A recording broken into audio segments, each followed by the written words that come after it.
그래서 이 업장소멸, 이걸 어떻게 할 거냐. 이게 이제 핵심인 거예요. 업장소멸을 어떻게 할 거냐. 그래서 그 원리에는 이렇게 이제 두 가지가 있는 거예요. 초월은 아예 관계성을 안 맺어버리는 거. 그럼 업을 안 가져버리니까 업장소멸 말할 필요도 없죠. 그죠? 예, 예. 그죠? 근데 이게 쉽게 들어가진 않죠. 놓아버림이라는 것으로 들어가는 거예요. 즉, 관계는 안 맺어요. 열반주의가 되는 거죠. 그렇게 해서 업장소멸의 자리로 들어갈 수도 있습니다. 그러나 우리는 삶 속에 놓여 있죠. 즉, 까르마를 갖고 있는 한 생명의 소통을 다양한 관계성으로 경험하고자 하는 거예요. 까르마로 경험하고자 한다고. 뭘요? 바로 근원적인 생명력을. 이게 소통의 의미가 되는 거예요. 그러면 근원적 생명력을 경험할 수 있는 거는 바로 초월이고, 또 까르마를 가지고 그걸 경험하고자 하니 같이 경험해야 되겠죠. 그래서 초월적 소통의 자리에 들어가야 돼요. 자, 초월적 소통을 경험하는 것은 소승에서는 이야기하지 않습니다. 대승에서만 이야기해요. 소승은 초월을 이야기합니다. 소통을 말하지 않아요. 왜? 까르마를 말하지 않으니까. 그래서 소승에서 대승으로 넘어오는 그 길목에서 반야심경이라는 걸로 명확하게 얘기해줘요. 마하반야바라밀다 심경, 관자재보살, 행심 반야바라밀다시 조견 오온 개공이라는 말이 있어요. 이게 핵심이에요. 조견, 관조하여 보았다. 오온이 공함을 보았다. 이런 말이 나와요. 공하다. 이게 무슨 말일까요? 없다? 이런 뜻이 아니에요. 우리 헷갈리면 안 돼요. 오온이 공하다. 이 말은 뭐냐면 그대로가 본래 불성이다. 이 뜻이에요. 그러면 그걸 경험하려면 어떻게 돼요? 근원적 소통, 즉 초월적 소통을 경험하지 못하고는 불가능한 소리예요. 그냥 상이라고 느낀다니까 이거죠. 자기라고 느끼고, 내가 있다고 생각하고, 내가 경험하는 것이 실제한다고 생각한다고. 네. 그래서 여기서 굉장히 헷갈리는 거죠. 상이 있는데 이게 실제하지 않는다? 그건 하나의 경험이다. 경험의 본질은 무엇인가? 아, 그냥 생명현상이구나. 내가 뭘 경험했으니 그게 옳다 그러다 그런 말을 하려고 한 게 아니고 그냥 생명현상이구나. 나라는 존재성으로 까르마, 대생명력이 일어나서 오온으로, 색수상 행식으로 일어나는구나. 이 일어남 자체가 본래 불성의 작용성이구나. 색이라는 작용성. 색이 뭐예요? 생리적 작용, 감각적 작용을 말하는 거예요. 그리고 또 하나, 색수. 수는 그로 말미암아 싫고 좋음의 감성적 작용. 느낌들, 감정 다 포함하는 소리죠. 그죠? 감수성 다 포함하는 소리예요. 그리고 그로 말미암아 사유하는 생각, 상을 짓는, 규정 내리는. 상 짓는다는 말이 뭐냐면 규정 짓는다는 뜻이에요. 이미지만을 말하는 게 아니에요. 이 오온, 이 오차크라가 그 짓을 해요. 6차크라는 상을 지어요. 그러니까 상을 쫓지. 두뇌골에서 펼쳐지는 이런 모습 저런 모습 상이 있죠. 상. 이미지들이 있을 거 아니에요. 그 이미지를 쫓는다고 야가. 6차크라가. 근데 그 이미지는 그 까르마가 일으킨다고 그랬잖아요. 그죠? 거기에 규정 짓는다고. 나와의 관계성을 딱 규정 지어요. 난 이런 사람 될래. 난 이게 옳다고 생각해. 옳다고 생각하는 어떤 추상적인 이미지가 있을 거 아니에요. 그죠? 나는 행복한 세계가 이런 세계라고 생각해. 넌 그런 세계야? 안 싫어. 난 이런 세계에 살 거야. 이런 거.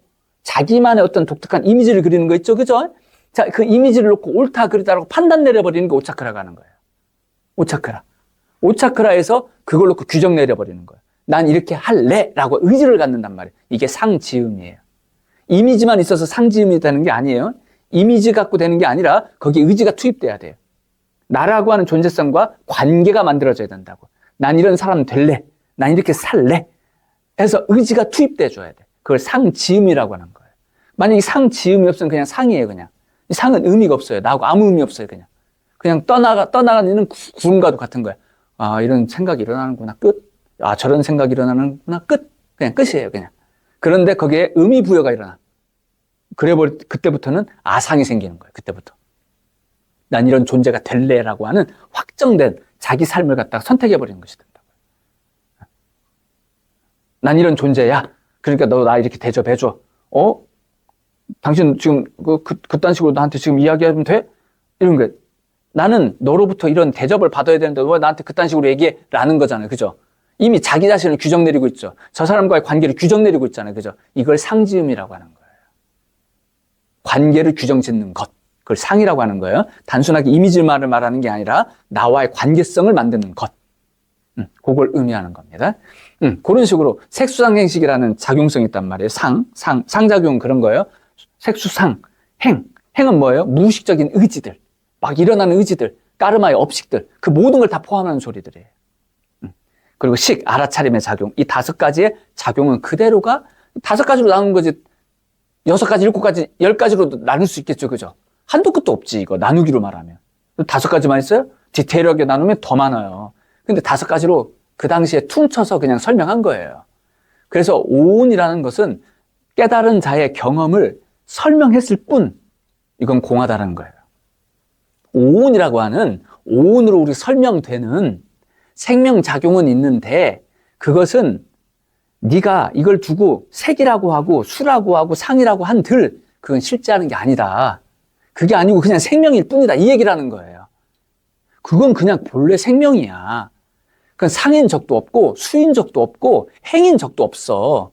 색수상행식이라는 이름을 네가 붙인 것이지 이거는 그 무엇도 아니야. 그냥 생명이 생명을 향한 생명의 작용성일 뿐이야. 거기에 너의 깨달음을 덧붙여서 이렇게 구간별로 나눠서 이걸 색이라고 하고 색, 수, 상행식 이름을 붙였을 뿐이지 이름을 붙였다 하여 그게 실제 하는 게 아니야. 이런 게 온 개공의 의미예요. 그냥 그대로가 생명력이라 이 말이에요. 그대로가. 그게 바로 온 개공의 의미입니다. 그대로가 생명력이다. 그걸 통해서 우리는 뭘 경험한다? 이 까르마라는 이 몸, 마음이라는 걸 통해서 뭘 경험한다? 근원적인 생명의 소통을 경험하면 그걸 초월적 소통이라고 하는데 가장 이상적인 거 아까 말한 것처럼 나라는 것이 텅 비어 있어. 그냥 텅 빈 알아차림의 상태로 색수상의식은 그냥 이렇게 몸, 마음 갖추고 있으나 이것은 나다, 나는 무엇이다라고 규정 내리지 않고 그냥 이 생명 그 자체를 경험하는 상태. 생명력 자체임을 경험하는 상태. 그게 바로 석가모니 불께서 경험한 상태가 되겠죠. 근데 여기서 그냥 근원으로 들어가 버리려고 했다고, 그냥. 그때, 스톱.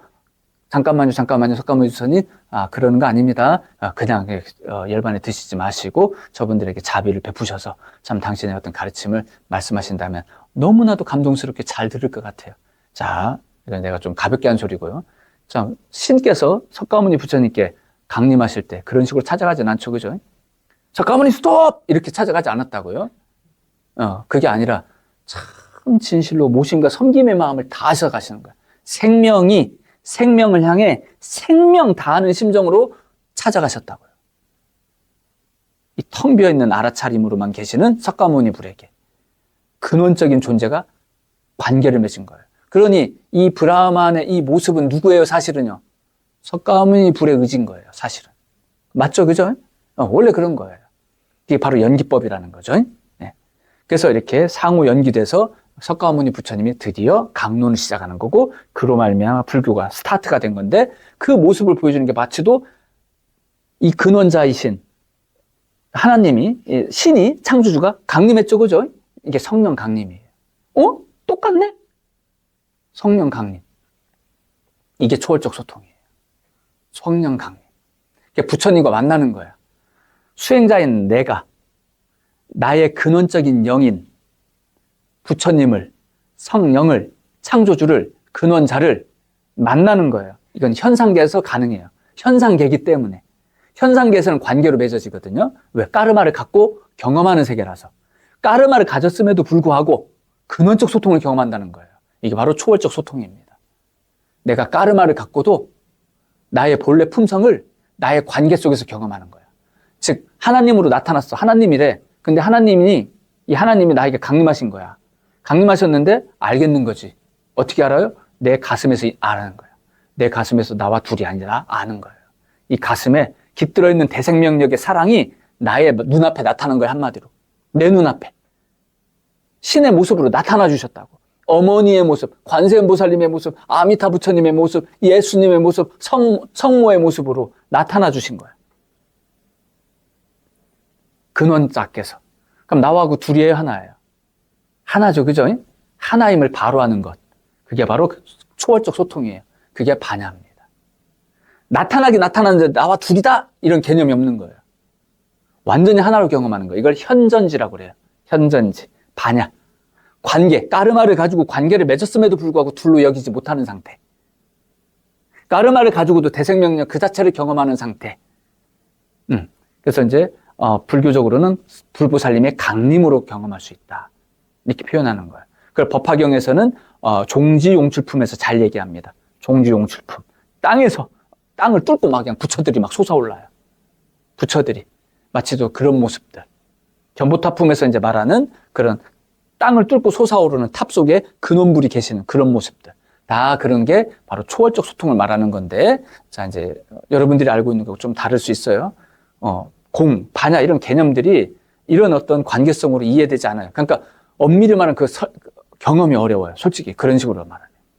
공은 그런 식으로 경험되는 게, 공이라는 단어의 탄생은 텅 비어 있음이라는 건 우리가 생각하는 그런 개념이 아니에요. 공이라는 건 둘이 아님을 말하려고 하는 거예요.